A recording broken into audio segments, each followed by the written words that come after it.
जय हिंद अलब यार, कैसा सब लोग? बढ़िया मस्त एकदम। तो चलो शुरू करते हैं हम लोग आज के क्लास बिना टाइम बर्बाद किए। तो आज से हम शुरू करेंगे एक नई सीरीज, और वो नई सीरीज है बायोमोलिक्यूल्स। ठीक है, बायोमोलिक्यूल एक इंपॉर्टेंट चैप्टर है 12th क्लास का, जिससे कई क्वेश्चन बनते हैं एग्जामिनेशन में। It is equally important as far as marks are concern in examination, क्योंकि लगभग 5 नंबर के क्वेश्चन आप मानकर चलिए आते हैं एग्जामिनेशन में। तो आपको बढ़िया प्रैक्टिस करनी है इसमें। दो it is a theoretical chapter, लेकिन इसका ऑर्गेनिक केमिस्ट्री से भी लिंक है, थोड़ा ध्यान रखना। कंप्लीट द फॉलोइंग रिएक्शन वाले क्वेश्चन ग्लूकोज के रेगुलर बेसिस पर पूछे जाते हैं, ना केवल बोर्ड एग्जामिनेशन में बल्कि कॉम्पिटिटिव लेवल एग्जामिनेशन में भी। तो वो भी करेंगे हम लोग। और इस सीरीज को बायोमोलिक्यूल की जो सीरीज चलेगी, हम इसे छोटे छोटे वीडियोस में डिवाइड करेंगे, ताकि आप लोगों के लिए पढ़ना समझना और रिवाइज करना आसान रहे। तो चलो फिर शुरू करते हैं हम लोग इस प्रोसेस को। बायोमोलिक्यूल के डेफिनेशन से शुरू करेंगे भाई हम लोग। देखो, बायोमोलिक्यूल्स कॉम्प्लेक्स होते हैं, लाइफलेस होते हैं, लाइफलेस केमिकल स्पीसीज जिन्हें कहते हैं हम लोग, but they forms the basis of life.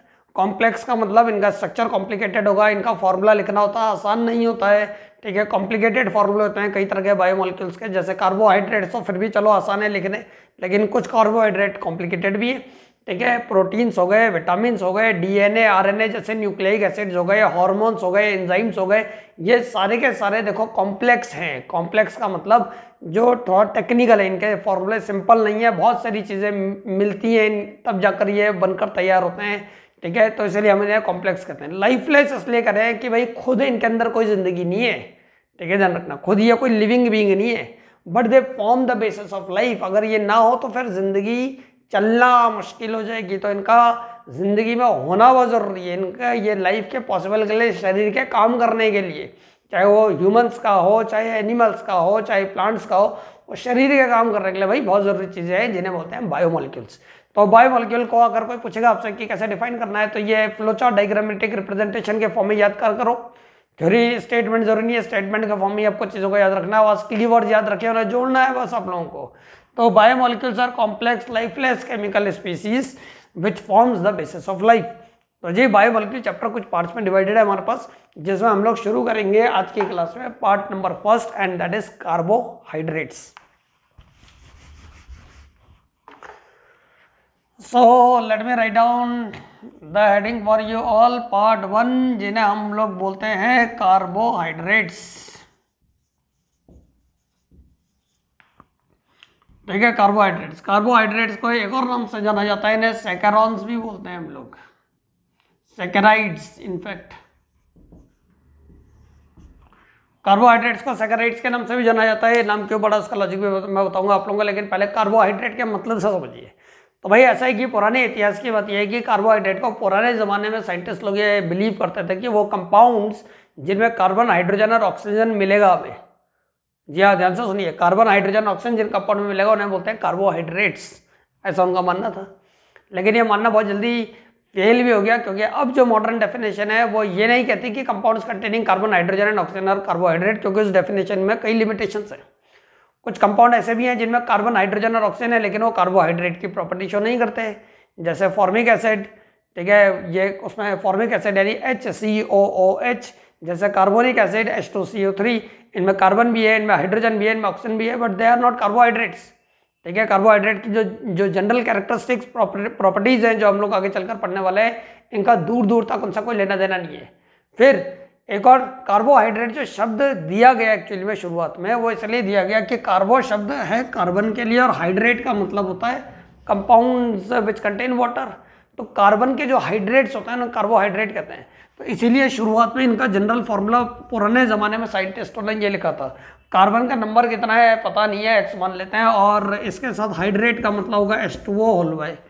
तो उन्होंने बोला कि जी ये फॉर्मूला जिसमें होगा, यानी कार्बन के जो हाइड्रेट्स उन्हें कार्बोहाइड्रेट करना चाहिए। लेकिन भाई हम लोगों ने 11th क्लास में पी ब्लॉक एलिमेंट में ये भी पढ़ा है, ग्रुप 14 में। ग्रुप 14 का first element is carbon, atomic number is 6, configuration is 1s2 2s2 2p2। तो second shell outermost shell है, और उसमें कोई भी डी ऑर्बिटल नहीं होता, और वेकेंट डी ऑर्बिटल ना होने के कारण कार्बन हाइड्रेट तो बना ही नहीं सकता, कार्बन के कंपाउंड्स हाइड्रेट नहीं बना सकते।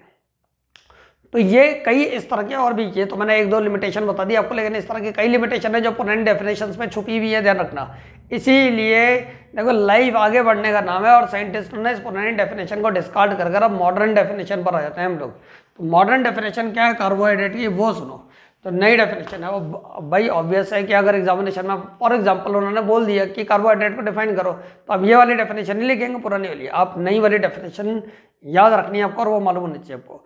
तो मॉडर्न डेफिनेशन कार्बोहाइड्रेट की ये कहती है कि दीज आर पॉलीहाइड्रोक्सी एल्डिहाइड्स और polyhydroxy ketones. These are polyhydroxy aldehydes और पॉलीहाइड्रोक्सी कीटोन्स। यही पॉलीहाइड्रोक्सी एल्डिहाइड या पॉलीहाइड्रोक्सी कीटोन होते हैं। अब देखो शब्दों का मतलब अगर जब समझ जाओगे ना आप, तो रटने की जरूरत नहीं पड़ेगी। अभी तक रटने वाला दिमाग ना बहुत जरा सा होता, थोड़ा सा, समझने वाला बिल्कुल वास्ट है, वो तो ब्रह्मांड भी समझ सकता है अगर समझने पर आए तो। रटने आ पाए तो 10-12 लाइनें भी याद नहीं होंगी हमें, तो इसलिए समझो मतलब। पॉलीहाइड्रोक्सी एल्डिहाइड ऑर्गेनिक केमिस्ट्री क्योंकि हम लोग पढ़ चुके हैं तो हमें मालूम है कि एल्डिहाइड्स क्या होते हैं, compound containing CHO group are called aldehydes, यानी वो कंपाउंड जिनमें फंक्शनल ग्रुप CHO ग्रुप होगा ना एल्डिहाइड कहते हैं। वो कंपाउंड जिनमें functional group C double bond group होगा और दोनों तरफ कार्बन की चेन होगी, उसे हम लोग कीटोन कहते हैं। तो एल्डिहाइड्स, पॉलीहाइड्रोक्सी एल्डिहाइड में एल्डिहाइड का मतलब हमें मालूम है, पॉलीहाइड्रोक्सी कीटोन में कीटोन का मतलब हमें मालूम है। पॉलीहाइड्रोक्सी का में हाइड्रोक्सी शब्द का मतलब कौन सा ग्रुप हो गया, हाइड्रोक्सी का मतलब हो गया OH ग्रुप, हाइड्रोक्सी का मतलब हो गया OH ग्रुप, हाइड्रोक्सी का मतलब हो गया OH ग्रुप। और poly indicates number, poly number को इंडिकेट कर रहा है, पॉली का मतलब है नहीं। जैसे एक मॉलिक्यूल मोनोमर, दो मॉलिक्यूल मिलकर कुछ बनाए तो दो मॉलिक्यूल जब आपस में मिले तो डाइमर, तीन मॉलिक्यूल मिले तो ट्राइमर, चार मिले तो टेट्रामर, और बहुत सारे मरे मतलब सॉरी बहुत सारे मिले तो पॉलीमर। तो पॉली शब्द का मतलब होता है मैनी। तो CHO ग्रुप फंक्शनल ग्रुप का काम करेगा और बहुत सारे OH ग्रुप होंगे, ऐसे कंपाउंड को हम लोग पॉलीहाइड्रोक्सी एल्डिहाइड कहेंगे। कीटोन ग्रुप अगर फंक्शनल ग्रुप का काम करेगा और बहुत सारे OH ग्रुप होंगे साथ में, तो इस तरह के कंपाउंड को हम लोग पॉलीहाइड्रोक्सी कीटोन कहेंगे। तो जब हम कार्बोहाइड्रेट को डिफाइन करते हैं तो we say that carbohydrates are polyhydroxy aldehydes और पॉलीहाइड्रोक्सी कीटोन्स और compounds which give these on hydrolysis. वो कंपाउंड जो इनको दे सकें हाइड्रोलाइज होने के बाद, ठीक है, यहां पर लिख देता हूं मैं, और कंपाउंड्स व्हिच गिव दीज का मतलब ये ऊपर वाले, which give these upon hydrolysis, जो हाइड्रोलाइज होने के बाद ये कंपाउंड जैसे कि ऊपर वाले कंपाउंड, उनको भी हम इस कैटेगरी में शामिल कर लेते हैं। हम बोलते हैं कोई दिक्कत नहीं, आ जाओ हमारी फैमिली में। तो ये मॉडर्न डेफिनेशन है, ठीक है, जो कार्बोहाइड्रेट की है। तो आप ग्लूकोज का स्ट्रक्चर हम लोग बहुत जल्दी पढ़ने वाले हैं, फ्रुक्टोज का स्ट्रक्चर हम लोग पढ़ने वाले हैं, ठीक है, और बाकी स्ट्रक्चर भी पढ़ेंगे। आप उनमें देखिएगा, उनमें फंक्शनल ग्रुप एल्डिहाइड आपको नजर आएगा या कीटोन आपको नजर आएगा। जैसे ग्लूकोज में आपको एल्डिहाइड ग्रुप नजर आने वाला है, कीटोन में आपको ये फ्रक्टोज में आपको कीटोन फंक्शनल ग्रुप नजर आने वाला है, साथ में OH ग्रुप भी होंगे और, ठीक है, एक से ज़्यादा। तो इसलिए इन्हें पॉलीहाइड्रोक्सी एल्डिहाइड या पॉलीहाइड्रोक्सी कीटोन की कैटेगरी में रखा गया, ठीक है। डेफिनेशन ये हो गई। अब आ जाते हैं हम लोग क्लासिफिकेशन ऑफ कार्बोहाइड्रेट पर। और क्लासिफिकेशन ऑफ कार्बोहाइड्रेट या क्लासिफिकेशन ऑफ सैकराइड पढ़ने से पहले मैं आपको ये भी बता देता हूँ कि जिस सैकराइड इन्हें क्यों कहा गया। सैकराइड एक्चुअली में एक ग्रीक लैटिन टर्मिनोलॉजी में एक वर्ड यूज करते हैं जिसे बोलते हैं सैकरॉन, और सैकरॉन का मतलब वहां पर होता है शुगर। और क्योंकि ये जो कार्बोहाइड्रेट्स हैं शुरू शुरू में जो मिले, ये शुगर जैसे मिले हमें, जैसे शुगर होती है, जैसे घर में चीनी होती है, वो भी इसी लिस्ट में आता है, ध्यान रखना, कार्बोहाइड्रेट की लिस्ट में। इसीलिए घर में पाई जाने वाली शुगर के नाम पर इन्हें शुगर कह दिया गया, सैकरॉन कह दिया गया, और सैकरॉन से ही वर्ड बना है सैकराइड, ध्यान रखना। तो कार्बोहाइड्रेट बोल लो या सैकराइड बोल लो, बात एक ही है। तो अब हम यहाँ पर डेफिनेशन पढ़ने के बाद कार्बोहाइड्रेट की हम लोग पढ़ेंगे classification of carbohydrates. So our next heading is classification of carbohydrates, या जिन्हें सैकराइड्स के नाम से भी जाना जाता है, सैकराइड्स। क्लासिफिकेशन ऑफ कार्बोहाइड्रेट्स या क्लासिफिकेशन ऑफ सैकराइड्स भी बोल लेंगे तब भी चल जाएगा, ध्यान रखना काम। तो जी किस बेसिस पर करना है क्लासिफिकेशन, ऑन व्हाट बेसिस, ठीक है, क्या बेसिस है क्लासिफिकेशन करने का, ये मालूम होना चाहिए हमें। तो क्लासिफाई करते हैं हम लोग कि हम इन्हें हाइड्रोलाइज करेंगे, क्या करेंगे, हाइड्रोलाइज, कार्बोहाइड्रेट को हाइड्रोलाइज करेंगे, यानी वाटर के साथ डिजोल्व करेंगे नहीं, और वाटर के साथ डिजोल्व कर देखेंगे कि क्या ये हाइड्रोलाइज हो रहे, और हाइड्रोलाइज होकर और सिंपल यूनिट में कन्वर्ट हो रहे या नहीं हो रहे। भाई दो ही बात हो सकती है, तो होंगे या नहीं होंगे। उस बेसिस पर हाइड्रोलाइज कर ये और छोटे हुए, क्या ये और सिंपलर यूनिट में कन्वर्ट हुए, उस बेसिस पर हम लोग कार्बोहाइड्रेट्स को प्रोमिनेंटली 3 कैटेगरी में डिवाइड करते हैं। क्या है वो 3 कैटेगरी, एक एक कर हम लोग डिस्कस करेंगे। डेफिनेशन, क्लासिफिकेशन ऑफ कार्बोहाइड्रेट में नंबर 1 क्लासिफिकेशन जो हम लोग पढ़ने वाले हैं वो है मोनोसैकेराइड्स। सबसे पहले बात करेंगे मोनोसैकेराइड्स के बारे में हम लोग। मोनोसैकेराइड्स क्या हुआ है, मोनोसैकेराइड्स, मोनोसैकेराइड में मोनो वर्ड इंडिकेट कर रहा है नंबर को, और हमें मालूम है मोनो या जैसे यूनी, ठीक है, भी कहते हैं हम लोग। तो मोनो का मतलब 1, ठीक है, सिंगल, और सैकेराइड का मतलब लोग जानते हो। तो जी मोनोसैकेराइड्स वो सैकेराइड्स होते हैं जो हाइड्रोलाइज नहीं हो पाते, जो या ये बोल लो, कुछ लोग ये भी कहते थे कि जो हाइड्रोलाइज होकर और सिंपलर यूनिट में कन्वर्ट ना हो, ठीक है, which upon hydrolysis does not convert into more simpler units, जो हाइड्रोलाइज होकर और सिंपलर यूनिट में कन्वर्ट ना हो, उन्हें हम बोलते हैं मोनोसैकेराइड्स।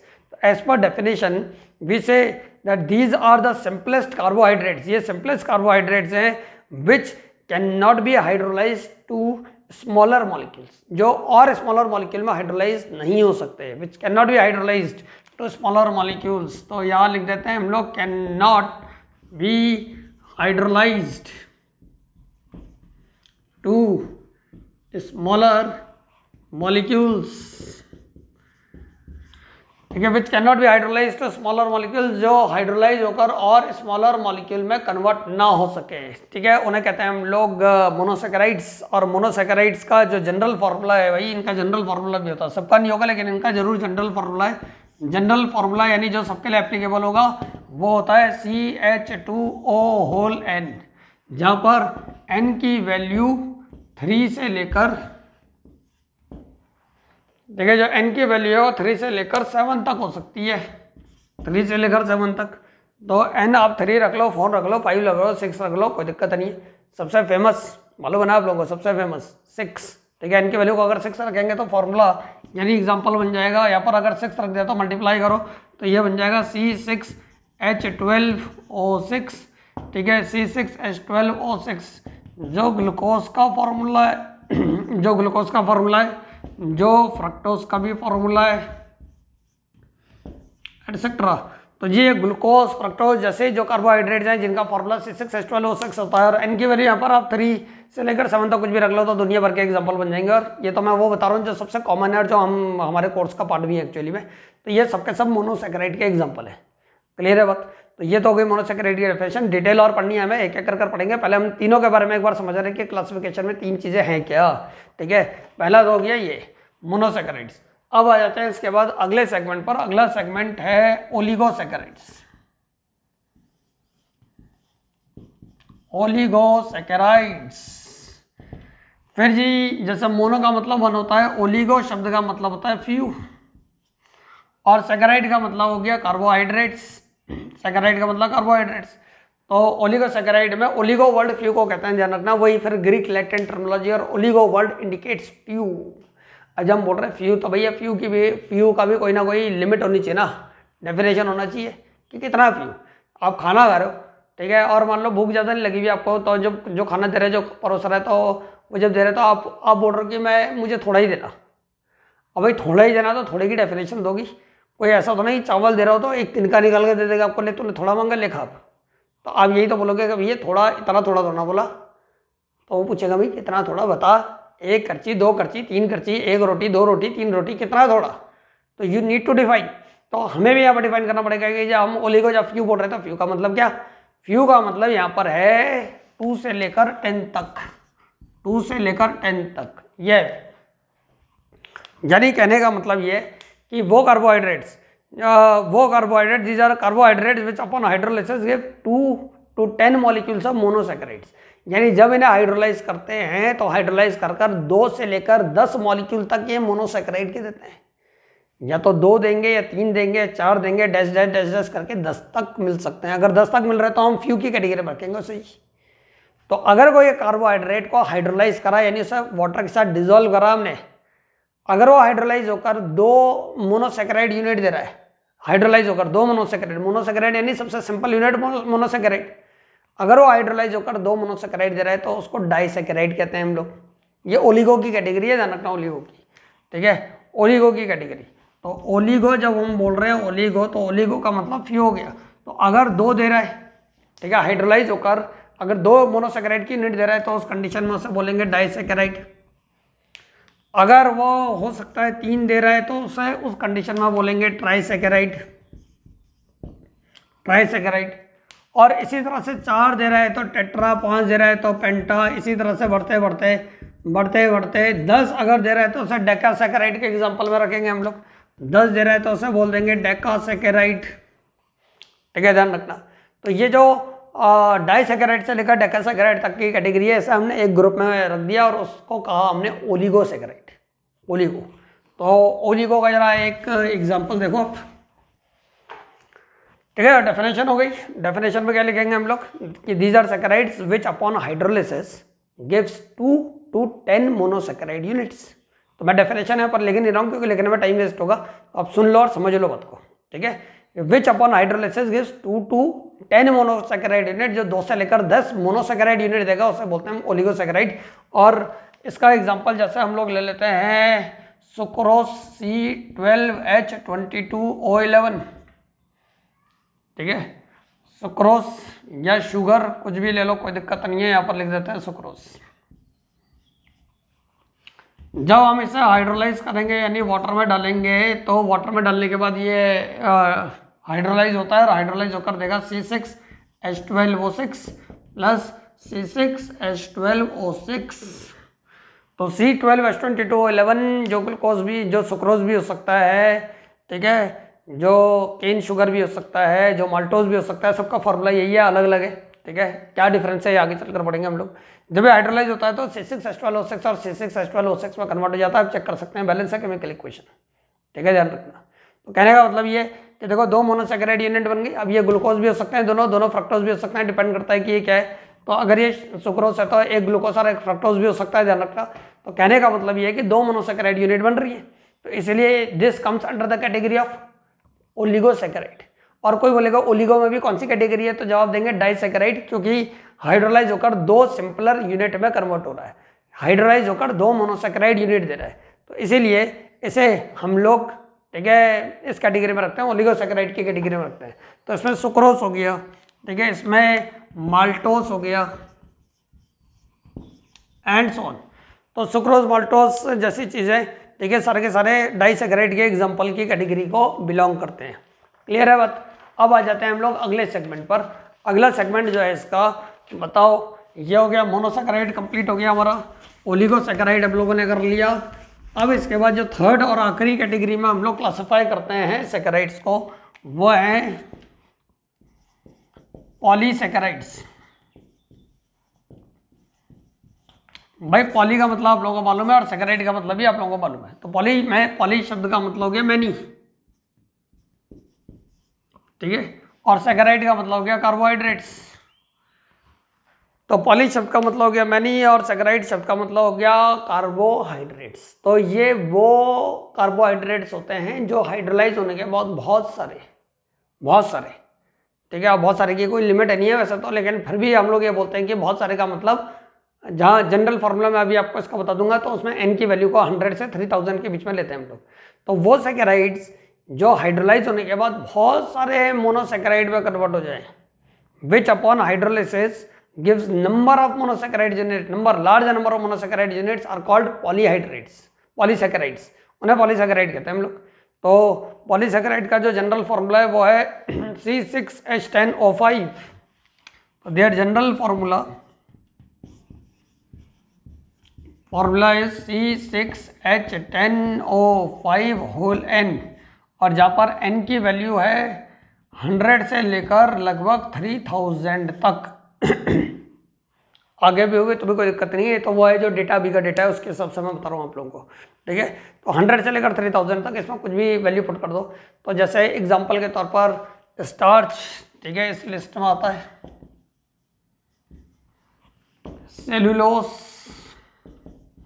नेचर में पाए जाने वाला सबसे ज़्यादा कार्बोहाइड्रेट यही है, सेल्यूलोज। ध्यान रखना, अगर कोई क्वेश्चन आपके पास कॉम्पिटेटिव लेवल में जीके में अगर ये पूछ रहे हैं कि नेचर में सबसे ज़्यादा कौन सा कार्बोहाइड्रेट पाया जाता है, तो आंसर लिखेंगे सेल्यूलोज। जो प्लांट सेल होता है, पढ़ा है आप लोगों ने बचपन में, उसकी सेल वॉल में, ठीक है, जो स्ट्रक्चरल मटेरियल जिसे बोलते हैं हम लोग, वो यही होता है सेल्यूलोज एक्चुअली में। तो इसलिए प्लांट इतने सारे हैं, पेड़ पौधे इतने सारे, तो हर जगह मिलेगा आपको सेल्यूलोज। तो कहने का मतलब ये है कि ये सारे के सारे, ये हो गया ग्लाइकोजन हो गया, ये सब पॉलीसेकेराइड के कैटेगरी में आते हैं। तो अभी हम लोगों ने पढ़ लिया कार्बोहाइड्रेट्स क्या होते हैं। पहले बायोमोलिक्यूल पढ़ा हमने कि बायोमोलिक्यूल शब्द का मतलब क्या है, जो चैप्टर चल रहा है हमारा।